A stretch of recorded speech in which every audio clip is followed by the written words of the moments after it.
बिस्मिल्लाहिर्रहमानिर्रहीम। अस्सलाम वालेकुम नाज़रीन, मेरा नाम सरवत वलीम है। जहाँ रहें खुशबाश रहें, अल्लाह की मान मेरे बखैर व आफियत रहें। इमरान खान साहब को डियाला जेल के अंदर बड़े शदीद किस्म के पैनिक अटैक्स आ रहे हैं और कुछ लोग तो कुछ सहाफ़ी तो ये बात कर रहे हैं कि इमरान खान साहब का चूँकि नशा टूट रहा है इसलिए बहुत ज़्यादा प्रॉब्लम्स उनको अब आना शुरू हो गए हैं और एक वक्त तक उन्होंने ख़ुद को रेजिस्ट किया लेकिन उसके बाद अब उनसे रेजिस्टेंस नहीं हो पा रही। ये सहाफ़ी जो हैं ये लिफाफा सहाफ़ी हैं और ये इस बात के ऊपर तुल गए हैं कि साबित करेंगे कि इमरान खान एक डरपोक आदमी है।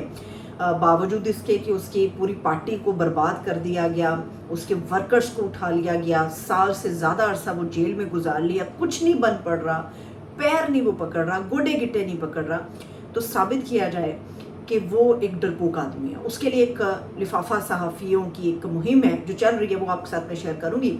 हुकूमत सुप्रीम कोर्ट ऑफ पाकिस्तान के जजेस की तादाद को बढ़ाने जा रही है। इसके पीछे क्या होगा, क्या फॉर्मूला क्या है, ये आपको बताऊंगी। सबसे पहले तो इमरान खान साहब के बारे में शुरू करते हैं। इमरान खान साहब का आपने नोट किया होगा कि चंद दिनों से वो इस बात का खदशा जाहिर कर रहे हैं कि उनको जहर दिया जा रहा है और तिब्बी मुआयना उनका जो एक हुआ अभी कल परसों, वो भी इसी सिलसिले की एक कड़ी थी।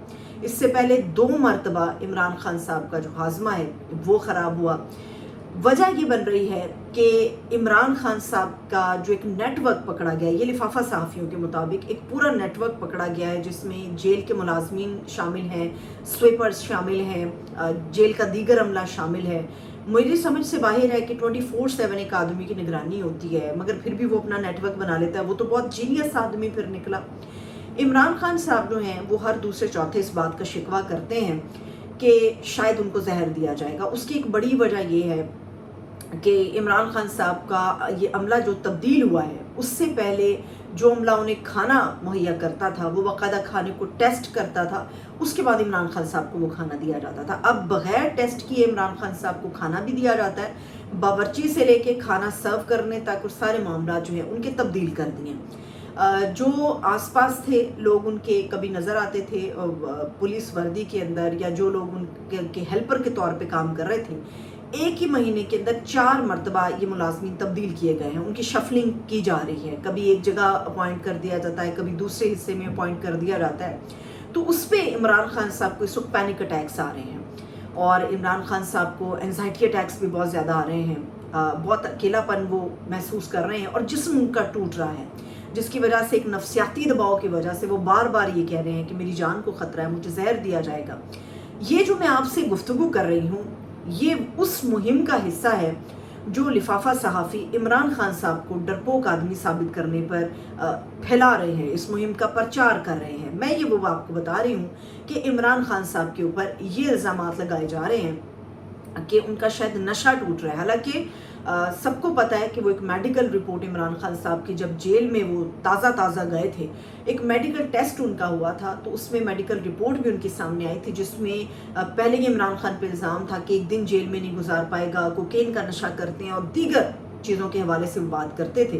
लेकिन इमरान खान साहब के ब्लड टेस्ट के अंदर कोई भी ऐसी चीज़ बरामद नहीं हो सकी, किसी के सबूत नहीं मिले। लेकिन ये बात फैलाई जा रही है कि एक हद तक इमरान खान साहब ने इस नशे से खुद को रेजिस्ट किया, लेकिन चूंकि अब दस्तयाबी नहीं है या अब ज़्यादा मसला बन रहा है, इसलिए उनको पैनिक अटैक्स आ रहे हैं। ये है मुहिम का वो हिस्सा जो मैंने आपके साथ शेयर किया।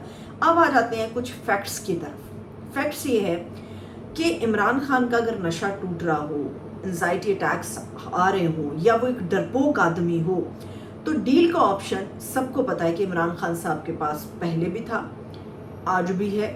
अगर वो नहीं अपना साथ छोड़ते तो मुस्तकबिल में भी डील का ऑप्शन उनके पास मौजूद रहेगा, क्योंकि इस वक्त जो स्टेट नज़र आ रही है, उसका रवैया नज़र आ रहा है, उसमें साफ जाहिर है कि किसी ना किसी तरह इमरान खान साहब से जान छुड़ाना उसके अंदर शामिल है, क्योंकि इमरान खान साहब को बर्दाश्त करना अब नामुमकिन होता चला जा रहा है स्टेट के लिए। लेकिन जो लोग इमरान खान को डरपोक साबित कर रहे हैं, क्या वो ये नहीं जानते कि उसके पास डील का ऑप्शन मौजूद है?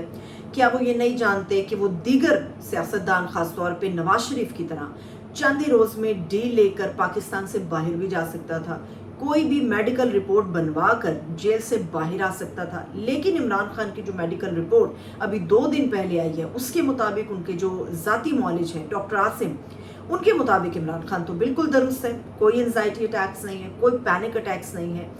اس کے علاوہ کیا عمران خان کے لیے یہ مشکل ہے کہ وہ ہاتھ ملا لے؟ آج بھی یہ آپشن عمران خان کو ملتا ہے کہ اگر وہ ہاتھ ملا لے تو موجودہ سسٹم ختم ہو سکتا ہے، مگر عمران خان کو گوڈے گٹے پکڑ کر آگے حکومت کے اندر داخل کیا جائے گا۔ لیکن وہ ڈرپوک آدمی جو بقول لفافہ صحافیوں کے ہیں، وہ نہ ہاتھ ملانے کو تیار ہے، نہ ڈیل کی آپشن کے اوپر غور کرنے کے لیے تیار ہے۔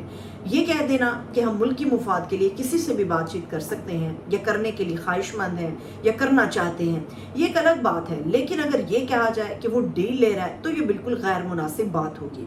اب آتے ہیں اس چیز کے اوپر کہ کہا جا رہا ہے کہ اگر عمران خان کا خاتمہ کرنا ہوتا تو اب تک ہو چکا ہوتا۔ کیا ہم ذوالفقار علی بھٹو کو جو پھانسی دی گئی، اس کے بعد جو مضمرات ہوئے، کیا ہم وہ بھول گئے ہیں؟ ہمیں وہ یاد ہے۔ یہی وہ مضمرات ہے جس کے بعد کئی دہائیوں کے بعد یہ ثابت کیا موجودہ سپریم کورٹ نے کہ بھٹو کا جو قتل تھا، جو پھانسی اس کو دی گئی، وہ ناحق دی گئی، وہ نہ انصاف نہیں بلکہ نا انصافی ہوئی، اور بھٹو کا جو قتل تھا وہ جمہوریت کا اور آئین کا قتل کیا گیا تھا۔ پہلے ایک بھٹو تھا، مزید کوئی عمران خان برداشت نہیں ہو سکتا۔ تو یہ کہہ دینا کہ جو ان کو پینک اٹیکس آ رہے ہیں یا ان کو زہر دینے کا خدشہ ہے، یہ سراسر جھوٹ ہے۔ اس کے علاوہ پاکستان تحریک انصاف جو یہ بات کر رہی ہے کہ 8 ستمبر کا جلسہ ہوگا اور ہر حال میں ہوگا، اس سے پہلے کبھی آپ نے نہیں سنا ہوگا کہ ہر حال کا لفظ استعمال ہو رہا ہو۔ اس کی وجہ یہ ہے کہ موجودہ سسٹم کی خود گارنٹیاں ہیں، مگر یہ گارنٹیاں بھی کچھ شرائط کے ساتھ ہیں، جس کے اندر ایک مخصوص جگہ، مخصوص طریقہ کار اور اس کے بعد گھروں کو واپسی۔ ذرا سی بھی آئیں بائیں شائیں ہوئی تو ریاست اپنا ڈنڈا اٹھائے گی اور یہ جلسہ تو کروایا جائے گا، لیکن شرائط انتظامیہ کی ہوگی۔ اب ایک آخری حصہ وہ سپریم کورٹ آف پاکستان کے ججز کے حوالے سے ہے۔ سپریم کورٹ کے ججز کی جو اصل تعداد ہے وہ 17 ہے، لیکن موجودہ حکومت ایک ایسا بل لے کر آئی ہے جس کے اندر یہ تجویز ہے کہ ان ججز کی تعداد 23 کر دی جائے، یعنی کہ 17 سے 23 6 ججز کا اضافہ کیا جائے۔ اب ان 6 ججز کے اضافے کو مد نظر رکھتے ہوئے جو بات کی جا رہی ہے وہ یہ ہے کہ شاید جو کیسز ہیں وہ بر وقت نپٹائے جائیں گے، انصاف معیاری ہوگا اور بر وقت انصاف جو ہے وہ فراہم کیا جائے گا۔